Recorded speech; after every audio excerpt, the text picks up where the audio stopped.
We're committed to 100% nourishing food. Some of the best feedback that we've gotten from first responders is, I haven't eaten on my shift for 12 hours and I walk in and I find your bowl waiting for me and I feel so incredibly energized.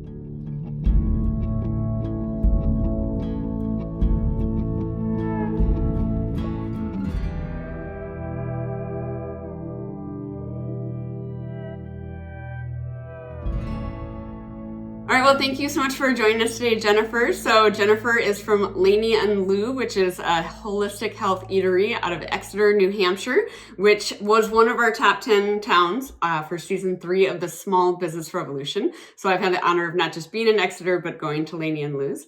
She and her team are giving away smoothies and salads to healthcare and first responders, and to date have given away thousands of meals. So Jennifer, we just want to hear from you what this pivot has looked like to your business. So, this movement was really inspired by our neighbor. Came in and just said, hey, I'd like to see if the community would like to purchase 10 meals that you could then make and send out to first responders.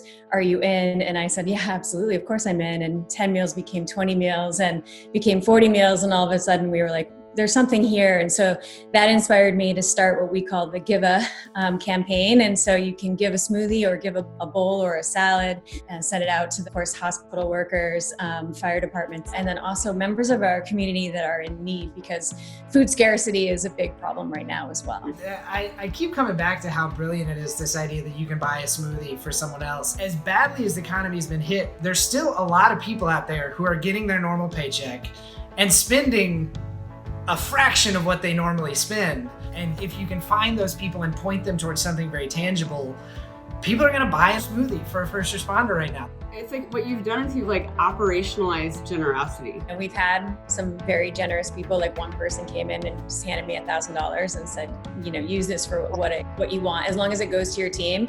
And I just gave it all out to them. Other people that just said, here's $500, pick a hospital and go. But for the most part, it is that one $9 smoothie here, that one $13 bowl there. And those little things they add up really super quickly. The customer's taking care of our business by purchasing this food. We're able to take care of members of our community that are on the front lines. And then we're also still purchasing from our more than 24 local merchants, farmers, and vendors, right? So yeah, I have chills right now because when you really start to dial in the impact of someone buying one $9 smoothie, it's crazy. It's overwhelming.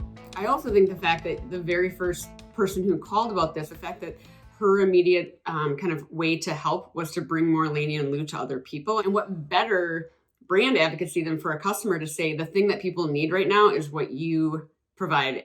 Some of the best feedback that we've gotten from first responders is, I haven't eaten on my shift for 12 hours and I walk in and I find your bowl waiting for me and I feel so incredibly energized afterwards. It's the exact right kind of food if you're in the middle of a 14-hour shift. And you've always been an anomaly in the takeout space. Most takeout and delivery food in general is not usually on the healthier end of the spectrum, because just by the very nature of how it's manufactured and produced. And so now more than ever, that nutritional source is so vital, and we need that. Yeah, we're super fortunate. I mean, our community is used to seeing us do a ton of work, a ton of takeout. And so we already had a takeout window that was primarily used for online order pickup for those that didn't want to wait in line. And so that's allowed for a quick transition. And we see, we still see the same, regular faces coming into the restaurant and just saying, thank you so much for persevering, because I don't know what I would be eating right now. Mm-hmm. But this is still hurting us. Our business is still down a lot. I stopped taking a paycheck 5 weeks ago, right when this was hitting. I was like, I know this is not going to go well. How big is your staff? How much have you been able to keep them on? I mean, that's, for any business owner, that is the thing that is keeping them up at night right now. Yeah, 100%. When this first started, the first thing I said to myself and to my team is that I'm going to do whatever it takes to keep you guys whole. I didn't want people to be worried about when their next paycheck was going to come. It was before the governor had issued the close of non-essential businesses. We came on to an all-hands meeting electronically through Zoom, and I said, all right, guys, this is what we're going to do. We're going to close the dining room. And they were like, wait a minute, what? And I'm going to pay you all of your hours that you're scheduled for the next 3 weeks. And then we're going to keep reassessing. We're going to keep reassessing every single week. I'm curious how you think about, because I think there's a big range of how entrepreneurs treat this. When things get hairy with your business, how much do you let them in on that versus really try to protect them from worrying about the business in an existential sense? I think transparency is always important, and I always try to be as transparent as I can. So we've talked about sales, we've talked about labor rates, we've talked about cost. I think it's really important for them. Otherwise, they just see me running around, they see people changing procedures, and they feel like totally disconnected from the reality. You know what I mean? They're way too smart and tuned in for that. I think that transparency is just something everyone is hungry for. With so much uncertainty, when you can tell them what you do know and how you're going to behave. I think old school leadership was a little bit more like, I'll make the decisions over here in this office, and then I'll just tell you what you're going to do. And sometimes maybe not even tell you until the last minute. But the fact that they're coming along for you in these decisions and feel like they're a part of the solution is just such a wonderful way to always build a team, but especially in the face of a crisis. Like I would think that you guys are going to emerge from this, not just your business health, but like your team health will just be so foundationally familial. I'm super proud to say we have about 18 people on staff. All 18 people are still fully employed right now. And in the last team meeting, I was like, where are you feeling the most safe? Where are you feeling the least safe? And we had, a very honest conversation around the takeout window, what was happening, were people following the 6-foot rule, how was the transactions going, things like that. So, that was when we went cashless. Those are all decisions that they made. And it was so cool just to come in after that meeting and they're like, okay, here are the new procedures. And I was like, yes, that's what a leadership team does. Yes. Yeah. So a lot of the ways that restaurants are adapting, and it sounds like you have to do totally touchless and you put in your credit card information ahead of time. You just tell them what percentage you want to tip. I think a lot of that's going to stick around. Yeah. I kind of never want to touch like a credit card pad again, actually, in my life.